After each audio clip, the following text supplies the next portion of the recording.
Hey, NJ here for mynexttablet.com. Today with my first impressions of the Samsung Notebook 9 Pro, a new convertible that was just announced.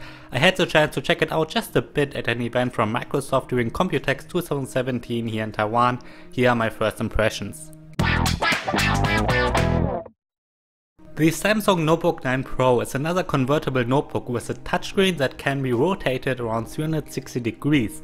That way you can convert the notebook into a tablet. We've seen this concept for years now from Lenovo and other competitors. Now Samsung has this concept too.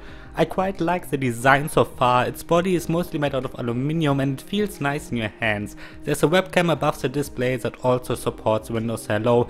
On the sides are a couple of ports, including a USB Type-C port, two USB 3.0 ports and an HDMI out, as well as a micro SD card slot. Not full-size SD card slot, that's kind of sad.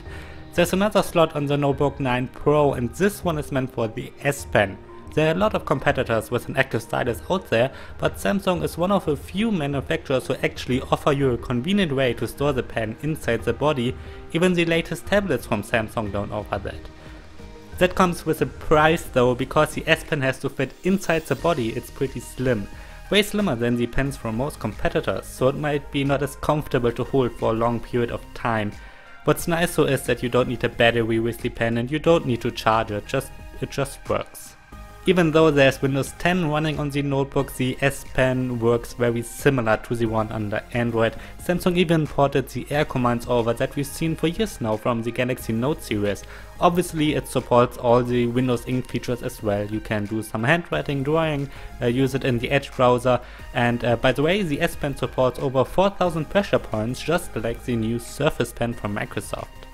Let's take a closer look at the hardware. Samsung is actually offering two versions of the Notebook 9 Pro. One has a 13.3-inch touchscreen and the other one has a 15-inch one.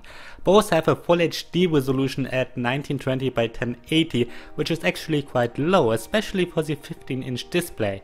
Besides that, the display seemed fine though and looked quite nice. There's an Intel Core i7 U-series processor inside that belongs to the latest Kaby Lake generation. You can get it with 8GB or 16GB of RAM depending on the version, and as well as 256GB SSD. I'm sure Samsung will offer other SSD sizes as well. With the 13.3-inch Notebook 9 Pro you're getting an Intel HD 620 graphics chip, and the 15-inch one comes with an AMD Radeon 540. Sadly, I couldn't play too much with the Samsung Notebook 9 Pro, they just didn't allow us too much time with it, but my first impressions are pretty good. It seems to be a solid convertible, but there are a lot of convertible like this out there and Samsung really has to watch its pricing. The competition is pretty strong with companies like Lenovo, ASUS, HP and others being in this market for a long time now. Alright, these are my first impressions. If you have any questions, please write them in the comments. I'm NJ for mynexttablet.com. Thanks for watching.